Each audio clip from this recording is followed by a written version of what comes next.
माता प्रसाद यादव जी, राधे राधे महाराज जी। महाराज जी, क्रोध, ईर्ष्या और अभिमान महाराज जी मेरा पीछा नहीं छोड़ रहा।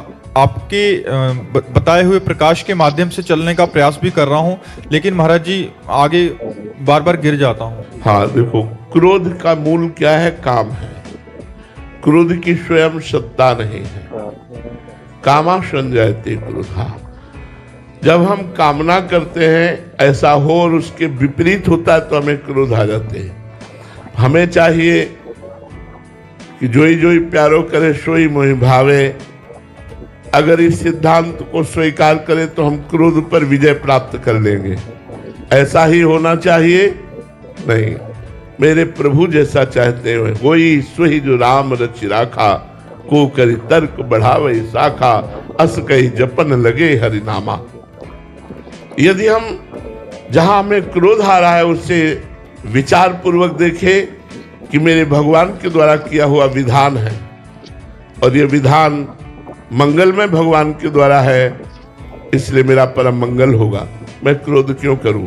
जरूर विपरीत है, पर क्रोध करना ठीक नहीं, क्योंकि भगवान के द्वारा किया हुआ विधान है। ईर्ष्या मेरे से बढ़ा जा रहा है आगे। मत्सरती, मत्सरता ये बहुत गंदी चीज है। ये अपनी भी हानि करती है और दूसरे की भी हानि करती है, इसलिए नहीं। ईर्ष्या मत करो। जितना तुम्हें भगवान दिया है तुम्हारे प्रारब्ध के अनुसार दिया है। तुम्हें जो चाहिए वो भगवान से साधना करके मांगो, आराधना करके मांगो। किसी पे ईर्ष्या क्यों करो? सब में भगवत बुद्धि धारण करो और लोभ नाम का बढ़ाओ। आज 10,000 जपा, आज 15,000 जपा, आज 20,000 जपा, तो धन का लोभ नष्ट हो जाएगा और भगवदानंद की प्राप्ति होने लगेगी। इसलिए क्रोध को शांत करने के लिए मंगलमय भगवान का विधान मानो। ईर्ष्या को शांत करने के लिए सब में भगवत भाव करो। लोभ को शांत करने के लिए खूब नाम जप का लोभ बढ़ाओ, बहुत आनंद आ जाएगा। कबीरा सब जग निर्धना, धनवंता नहीं कोई, धनवंता सोई जानिए जाके राम नाम धन हो। भगवान का नाम रूपी धन जिसके पास है वही सबसे बड़ा धनी है। ईर्ष्या हम क्यों करें किसी से? इतनी फुर्सत क्यों आपको है दूसरे के विषय में ईर्ष्या करने की?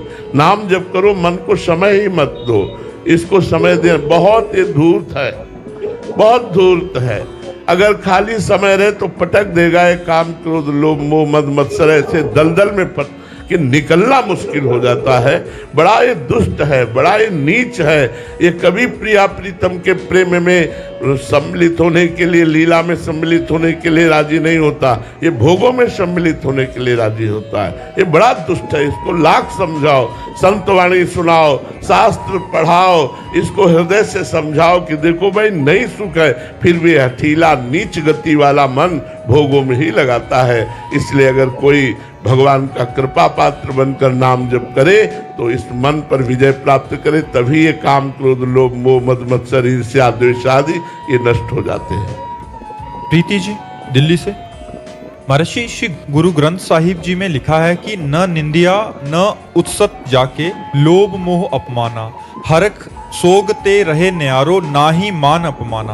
महाराज जी, क्या इस स्थिति को प्राप्त करना अनिवार्य है मुक्ति के लिए? ये बहुत कठिन प्रतीत होता है। बिल्कुल बिल्कुल, बिना इनके आए बनेगा ही नहीं। किसी की निंदा नहीं करनी, कुत्सित विचार नहीं करने, लोभ नहीं करना, मान अपमान के चक्कर में नहीं पड़ना है। वो तो पद में लिखा हुआ है, हमारे यहाँ भी पद में लिखा हुआ है, संस्कृत में लिखा हुआ है, शत्रु मित्र समझान, ईमान ईमान अपमान सम, दुख सुख लाभ नहान, यह जो कृपा हरिवंश की। मानापमानास तुल्य तुल्य निंदात्म संस्तुति। जब तक वो द्वंद्वों से ऊपर नहीं उठता तब तक वो मोक्ष को प्राप्त नहीं होता। देखो, गुरुवाणी जी या भगवान श्री कृष्ण की वाणी, गीता जी या भागवत जी या रामचरितमानस जी, ये जो बड़े बड़े सब ग्रंथ हैं, आप सिद्धांत देख लीजिए, एक ही मिलेगा। सबका सिद्धांत एक ही मिलेगा। सब वो शब्दों का परिवर्तन केवल होगा, भाषा परिवर्तन होगा, सिद्धांत एक ही मिलेगा। जब तक आप द्वंद्वातीत नहीं होंगे, जब तक त्रिगुणातीत नहीं होंगे, जब तक आशातीत नहीं होंगे, कामना रहित नहीं होंगे, तब तक मोक्ष पदवी को प्राप्त नहीं कर सकते। रेणु भारद्वाज जी। महाराज जी, गीता जी में भगवान ने स्वधर्म पालन का बहुत बल दिया है महाराज जी क्या स्वधर्म का ठीक ठीक पालन करने से प्रभु की प्राप्ति ही संभव? हाँ, बिल्कुल बिल्कुल हो जाएगी, इसमें कोई संशय नहीं। पर स्वधर्म का पालन करना, पहले समझ ले कि स्वधर्म क्या है। अगर हम शरीर धर्म को लेकर बात करते हैं तो पर धर्म है। शरीर स्व है या पर? अगर कोई थोड़ा भी विवेक रखता है तो इस पर विचार करके बताओ, शरीर स्व है या पर? पर है। ये स्व नहीं है, ये पर है। ये प्रकृति के द्वारा पंचभूतों से रचित है। और पर धर्मो भयावह, पर धर्मो भयावह। इसीलिए आप भय को प्राप्त होते, मृत्यु को प्राप्त होते, दुख को प्राप्त होते, संशय को प्राप्त होते, संकट को प्राप्त होते, बंधन को प्राप्त होते। क्योंकि पर धर्म में है, स्वधर्म में नहीं। स्वधर्म क्या है? भगवान की आराधना करना, पति में भगवान को देखना, पुत्र में भगवान को देखना, परिवार में भगवान को देखना, रात दिन भगवत भाव से, चिंतन से सब परिवार की सेवा करना, नाम जप करना, ये स्वधर्म है। भगवत भाव रहित शरीर भाव को लेकर के तो ये पर धर्म है, ये आवागमन से मुक्त नहीं कर पाएगा। अच्युत भावना विहित निष्काम कर्म भी वो मोक्षदायी नहीं होता। भगवत भावना विहीन निष्काम कर्म भी उत्तम फलदायी नहीं होता। इसलिए सब में भगवत भावना की जाए, यही स्वधर्म है।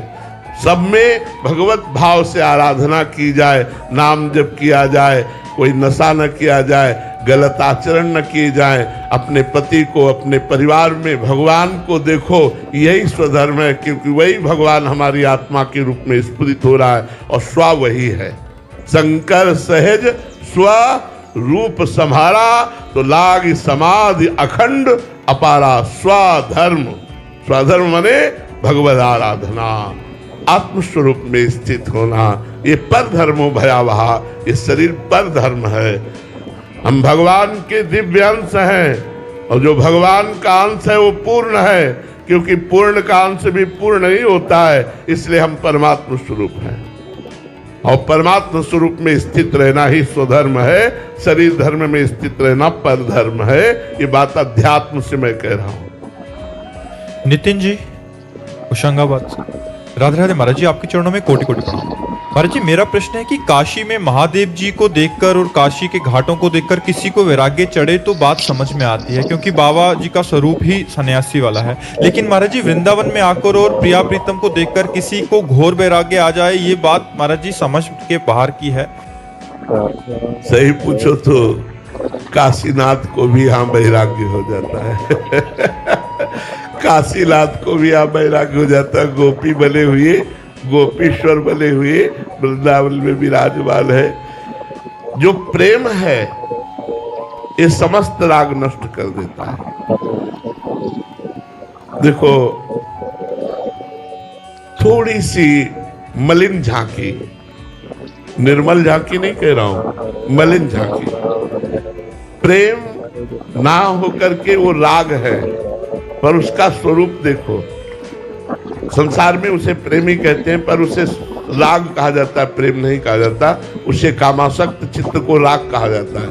एक लड़की, एक लड़का, दोनों थोड़ा सा राग कर लेते हैं। अब उनके मिलन में बाधा पहुंचने लगी, दोनों अपने अपने परिवार को छोड़ देते हैं।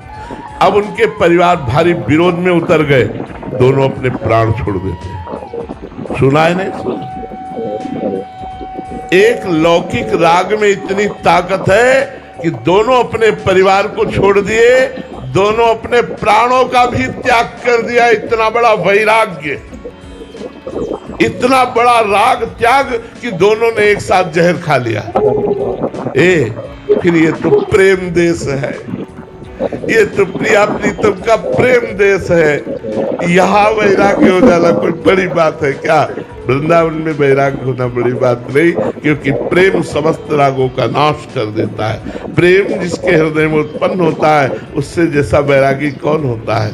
गोपियों जैसा वैरागी कौन था? तभी तो उद्धव जैसे वैरागी गोपियों की चरण धूलि पर अपने मस्तक को रखा। वंदे नंद ब्रज स्त्रीणाम पाद रेणुम भीक्षसा यासाम हरि कथोद्गीतम पुनाति भुवनत्रयम्। क्यों? क्योंकि गोपी के हृदय में श्री कृष्ण के सिवा कुछ है ही नहीं। श्री कृष्ण प्रेम में मतवाली गोपियां, न पति न पुत्र न परिवार न शरीर, कोई राग नहीं, और सबके बीच में रह रही, सबके बीच में रह रही है। इसलिए भाई ये प्रेम देश है, यहाँ वास्तविक वैराग्य तो यही होता है। वास्तविक क्या मतलब? मोक्ष त्यागी भी आई है। काशी में तो वैराग्य मोक्ष प्राप्ति के लिए होता है, लेकिन वृंदावन में वैराग्य मोक्ष त्याग करके भी होता है। मोक्ष के भी वैरागी यहाँ मिलेंगे, प्रेमानुरागी जन यहाँ मोक्ष का भी त्याग कर देते हैं। इसलिए प्रेम का प्रभाव ऐसा होता है। देखो ना, हमने आपको साधारण मलिन उदाहरण दिया कि वो 20 वर्ष से प्यार करने वाले माता पिता परिवार को छोड़ देते हैं। ज्यादा विघ्न पड़ा तो अपने प्यारे प्राण और देह का त्याग कर देते हैं सांसारिक राग के लिए। फिर परमात्मा से प्यार करने वाले अगर संसार से वैराग्य कर ले तो कौन सी बड़ी बात है? ये कौन सी बड़ी बात है? महर्षि, बाह्य दृष्टि है अपनी, इसलिए हम बाहरी वस्त्रों के त्याग को या ऐसे को वैराग्य कहते हैं। वास्तविक वैराग्य ऐसा भी हो सकता है कि सब कुछ है और अंदर से इसका हाँ, वास्तविक वैराग्य तो उसे कहते हैं। देखो, वैराग्य की 3 स्थितियां बताई गई शास्त्रों में। पहला कहते हैं त्याग। त्याग का मतलब मुझे भोग की इच्छा है, पर मैं भोगूंगा नहीं क्योंकि मुझे भगवत प्राप्ति करनी है। और प्रबल इच्छा भोग की है, पर उन भोगों को नहीं भोगता क्योंकि वो भगवत प्राप्ति करना चाहता है। इसे कहते हैं त्याग। दूसरा है वैराग्य। भोगों की उपस्थिति पर भोगों की इच्छा ना होना, भोगों के बीच में रहते हुए भी भोग की इच्छा ही ना होना, इसे वैराग्य कहते हैं। और तीसरे को कहते हैं उपरति। भोग है, ये भोगने वाली वस्तु है, ऐसी स्मृति का भी नाश हो गया, उसे उपरति को ब्रह्म साक्षात्कार या भगवत साक्षात्कार किए हुए महापुरुष उपरति को प्राप्त होता है। महाराज जी, पहली स्थिति जो है त्याग आपने बताई, ये तो साधक की बहुत दुखद स्थिति है ये, क्योंकि तन छाड़े मन गए है, दोनों ही दुख होए। तन से भोगना नहीं और मन बार बार भोगने की चाह करता है, दूना दुख होता है। तो इसी को तो पार करना कठिन। वैराग्य आ गया फिर क्या हो? तो जीत गया। असली वैराग्य आ गया तो जीत गया। अभी तो त्याग के मार्ग पर हम चलना चाहते हैं, पर मन हमारा भोगों में लगा है। बड़ा दुखद है, बड़ा दुखद परिस्थिति होती है, और ये बहुत लंबे समय तक रहता है। वैराग्य, शुद्ध वैराग्य आना, भोगों में अरुचि हो जाना। जैसे मन को कोई खाने की इच्छा नहीं करता, ऐसे भोगों में अरुचि हो जाने को वैराग्य कहते हैं। यहाँ से लेके ब्रह्मलोक तक के भोगों में अरुचि हो जाना, रुचि ही नहीं है। लेकिन अभी हम लोगों में रुचि है, पर हम भोगेंगे नहीं क्योंकि हमें भगवत प्राप्ति करना, इसे त्याग कहते हैं। महाराज जी, उपरति तो बहुत ही तब वो ब्रह्म साक्षात्कार किए हुए महा